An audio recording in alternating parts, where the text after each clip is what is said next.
All right, let's get right into it. Today, we're going to be talking about a really cool new way for computers to see and understand video. It all comes from this paper called Putting the Object Back into Video Object Segmentation, which, well, that title alone tells you they're trying to fix something fundamental.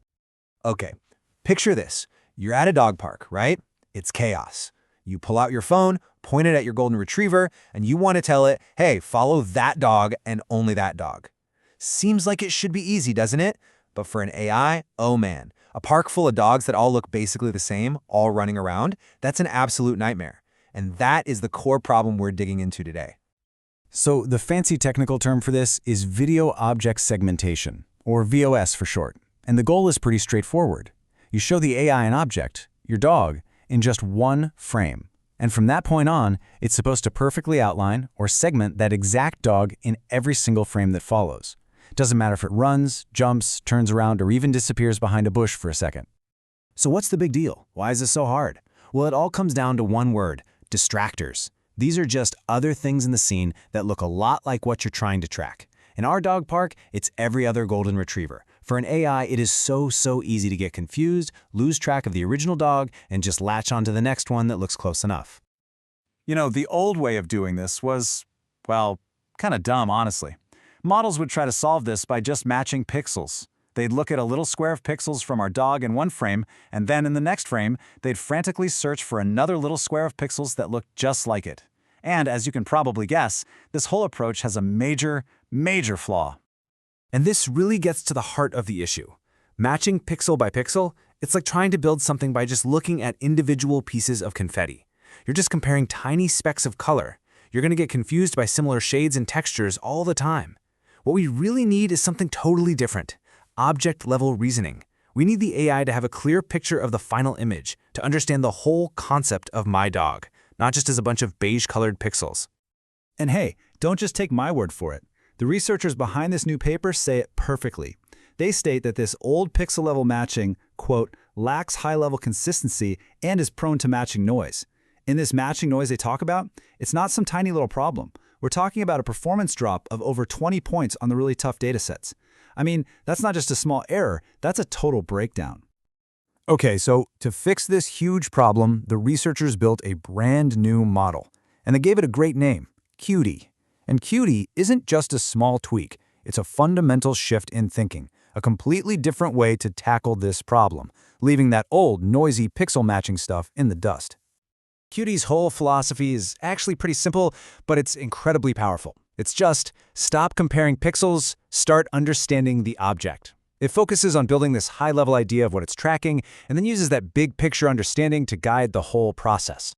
So, how does it actually do this? What's the secret sauce? Well, Cutie's magic really comes down to three key ingredients that all work together. We've got something called the object transformer, a clever trick called foreground-background mask detection, and finally, the object memory. Let's break down what each of these does. All right, first up, the object transformer. You can basically think of this as the central processor, the brain of the whole operation. It's this communication hub where the high-level summary of the object, the idea of the dog, is used to refine all the messy, low-level pixel data. It allows this awesome back and forth between the big picture and the tiny details, which is just brilliant. Okay, next up is masked attention. Now this is a really clever trick. It's kind of like giving the AI blinders. It actually forces some parts of the system to focus only on the foreground, our dog, and other parts to focus only on the background. What this does is create this perfectly clean separation, so the AI can't get confused by, like, a patch of dirt that happens to be the same color as the dog's fur. And the third piece of the puzzle is the object memory. This is basically a compact little cheat sheet that Cutie keeps for itself. It's a long-term summary of what the target object looks like, and it's constantly being updated. This provides a super consistent reference. So if the dog turns its head or gets partially blocked by something, Cutie can just check its notes, its memory, to remember exactly what it's looking for.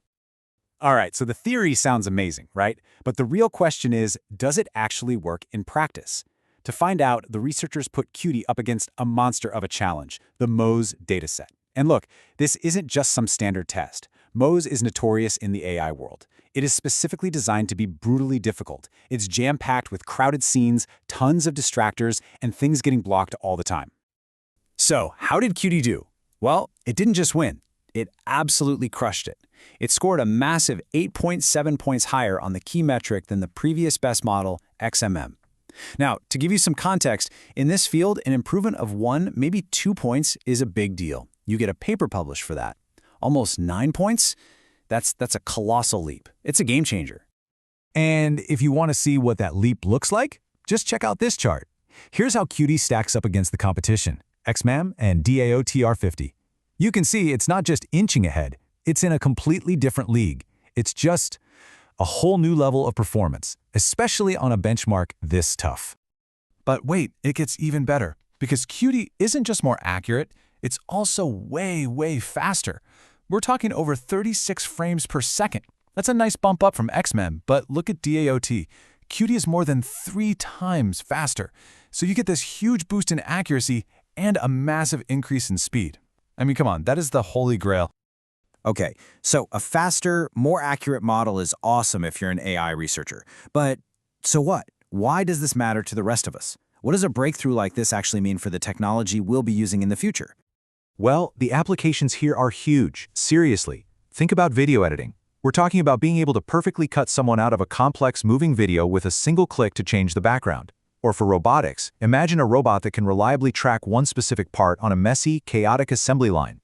This also makes it way cheaper and faster to create training data for other AIs. But maybe the most exciting part?